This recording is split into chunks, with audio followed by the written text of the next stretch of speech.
Welcome back to the morning show here on Arise News. A new public opinion poll shows that government officials and the police are the main violators of human rights in Nigeria, as disclosed by Nigerians whose rights have been violated in the past. More findings from the poll conducted by NOI polls are that issues of human rights violations are prevalent in Nigeria, as disclosed by 88% of respondents interviewed. Regarding violation, 31% of adult Nigerians nationwide claimed that their basic human rights had been violated in the past. Analysis on the basis of gender showed that there are more male than female respondents whose rights have been violated before. Among the component of the human rights that have been violated, 25% of respondents claimed that their right to freedom of movement had been trampled upon in one way or another, while 11% mentioned that their right to freedom from torture or degrading treatment has been infringed on. Another 10% disclosed right to life, among other human rights violations. Finally, the poll results showed that most victims of human rights violation in Nigeria do not report violations committed against them.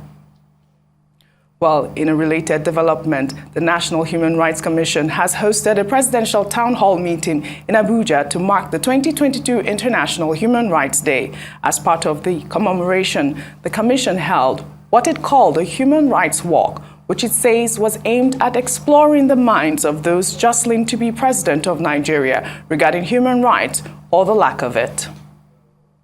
I'm very sober, and very sad as a living proof of violations of rights. As I speak with you today, I do not have an international passport to travel beyond the borders of Nigeria because the government of Nigeria decided to violate my right to liberty, freedom of movement. I do not have the rights of dignity as a human person because until a few weeks ago, the Nigerian government restricted me to this city called Abuja. I've been in Abuja for 3 years, restricted from moving out of the city. As of a few hours ago, the Nigerian government is actively, and I mean it, killing a citizen in the southeastern part of Nigeria in the name of ensuring that they do not have the right to free themselves from a country that has not been working for them. And instead of engaging in dialogue, we have been engaging in violence. The Universal Declaration of Human Rights, the other rights, the Bill of Rights in various constitutions, in various countries, come by way of what you recognize. That's why you have declarations. The second part is the technical part. The technical part is human rights has some complexities because it has to do with jurisprudence, it has to do with law.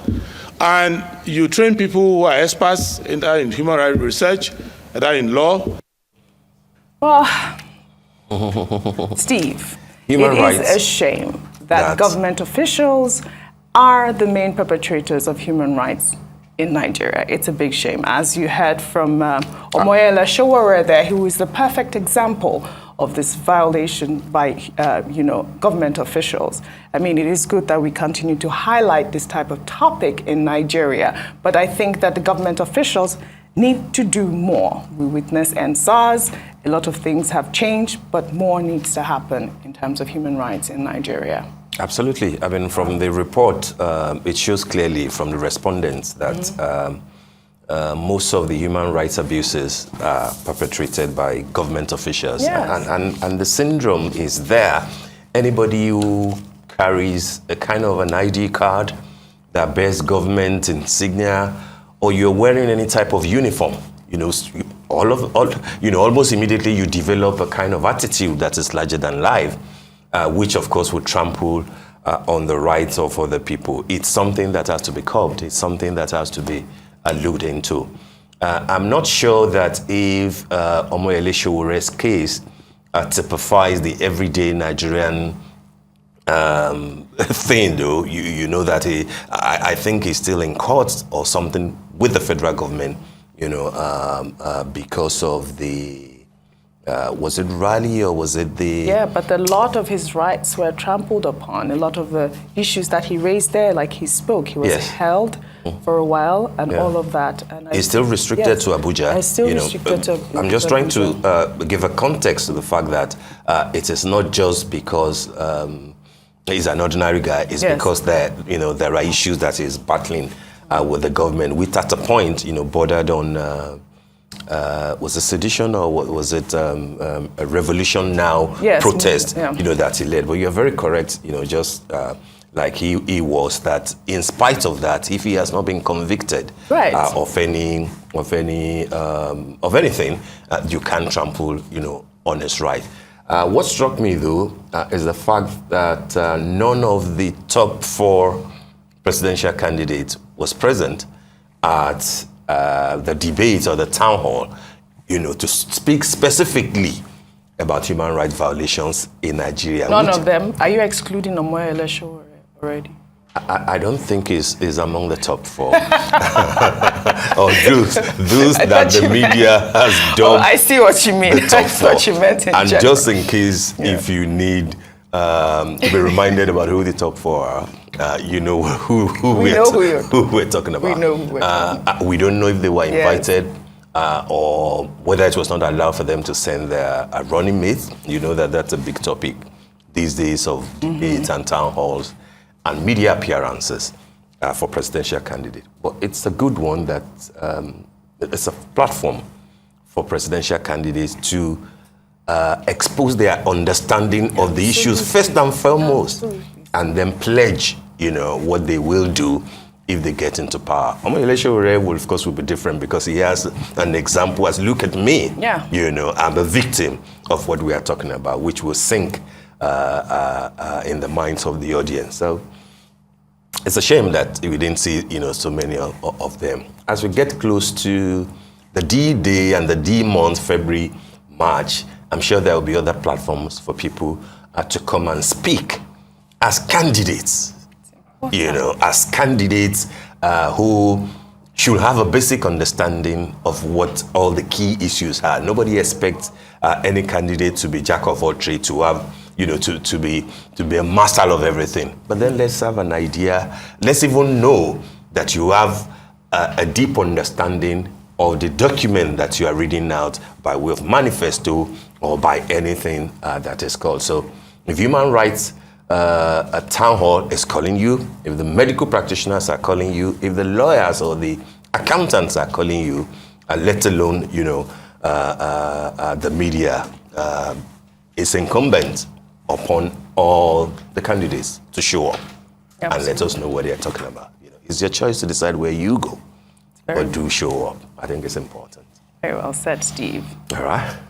The world's longest serving head of state, the president of Equatorial Guinea, Teodoro Mbasogo Obiang, has been sworn in for his 6th term in office. The ceremony began after a military parade attended by top officials and a host of foreign African leaders. Obiang promised to fully implement outstanding projects, as well as eradicate corruption and maintain the Central African country's unity. Members of the international community, including United States officials, have raised concerns over the legitimacy of the purported landslide victory of the president's PDGE party, which claimed 94.9% of the vote.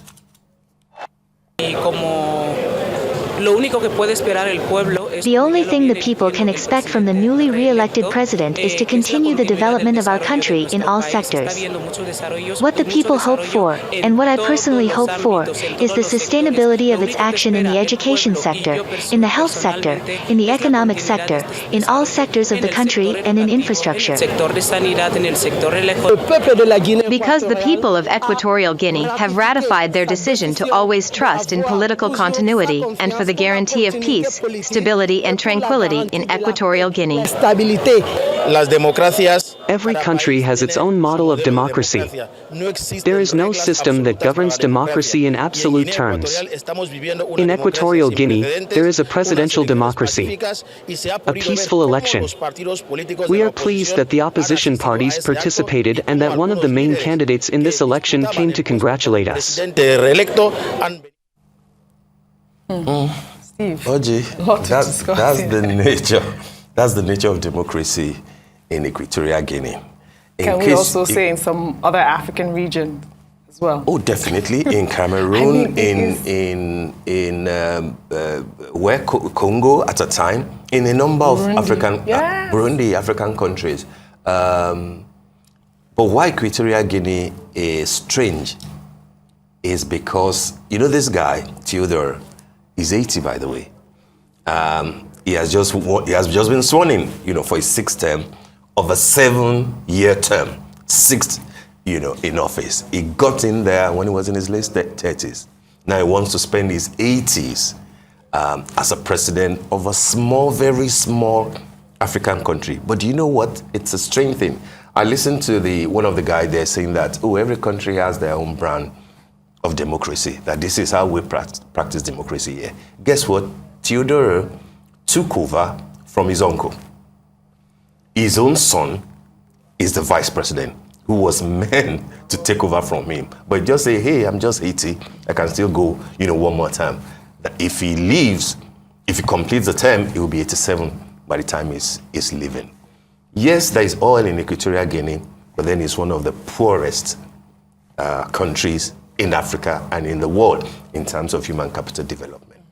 This can be the sort of a thing that we celebrate in Africa. Yeah. Just to, you know, buttress your point about the fact that one of those members said that this is our way of democracy. I mean, there's no point of an election if there's going to be this type of, you know, process where there is a landslide, purported landslide victory, 94.9%. I mean, people's voices need to be heard.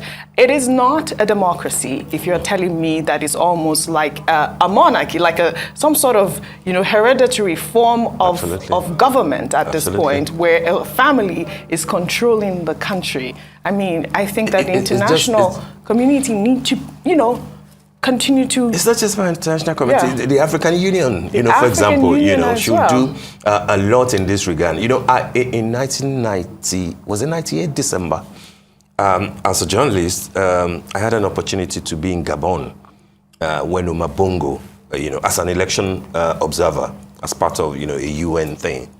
And Omar Bongo, as at that time, had spent about 28 years, and he was going for another term that would take him to 30-something years. And then we asked him at the palatial, you know, thing in, what's the capital of Gabon again? Libreville?